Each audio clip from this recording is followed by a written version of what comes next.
I'm joined in studio by actresses Jennifer Steyn and Anthea Thompson. They're going to introduce us to A Doll's House, which is currently showing at the Baxter. Hello. Hello. Hello there. Thank you for joining us. It's a pleasure. Thank you for having us. Now we're talking about A Doll's House. This play is 137 years old, and as you were saying, some would call that a classic. A classic, yeah. Yeah, it's been dragged into Through the Baxter, years.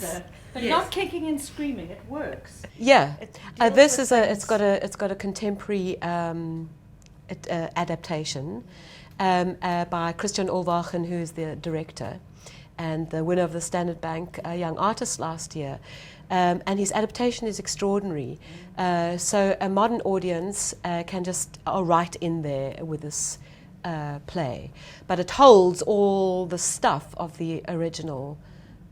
He was version. very careful that in his direction. He's a young guy, relatively Yeah. speaking, as a director. He's Yeah. young and he's got that kind of that vibrant energy. And he was very, very clear that none of it should be declamatory. It shouldn't be stated. Nothing is to be the audience should be surprised. So he's worked in a very, very natural, realistic way. So it is literally like being a voyeur. You're just watching a conversation unfold. What lies underneath, however, is a whole different story. But it's refreshed. It's beautiful. Yeah. Tell us about the plot. I know it's a psychological thriller. I haven't yet had the chance to see it. Tell us what we can expect. Well, Nora, who is the woman in Doll's House, has borrowed a lot of money, and her husband doesn't know. And as she tries to cover this up, her life unravels around her, resulting in quite a dramatic ending.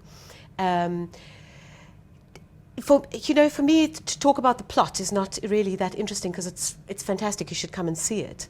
But how this play is so incredibly alive for today's audiences is that we're all in a place, particularly at this moment in this country, but I think globally, where one is pressurized financially, and we're all slaves to this economic system that we found ourselves in. And Nora is exactly that. She's enslaved by her economics.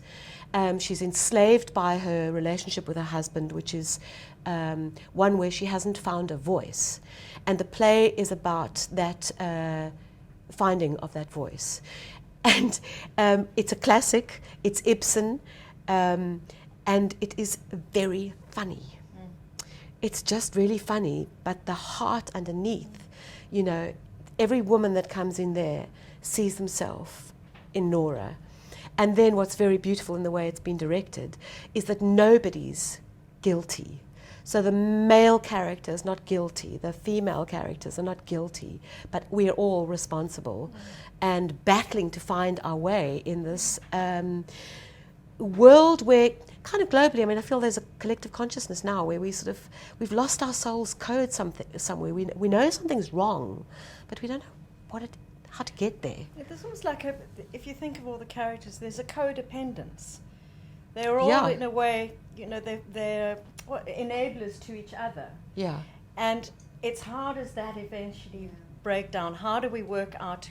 How are we responsible for ourselves Yeah. within this fabric of codependency? Yeah. And that's the Yeah. moment of liberation, I think. Is Yeah. To know what do I actually do to change this? Yeah. What can I do? And that's right for everybody, Yeah. isn't it? Well, I look forward to seeing it. How and when and where can we see you? We really are like our Yeah. friends. Yeah. You're going to say it. Okay. We play. We've got a matinee on Saturday At 2 2? o'clock and at 7:30. Otherwise, it's every evening. We're on at 7:30 in the Yes. evening. We don't have a show on Monday. No. No. And yeah. And we run until the 24th. So it's a next really week, short run. Thursday. It's in the Baxter Theatre, the main theatre, which has just been done up. It's just beautiful. The seats are very comfortable. But it's just the most beautiful theatre now. It's really, really magnificent. Come. if you want to come.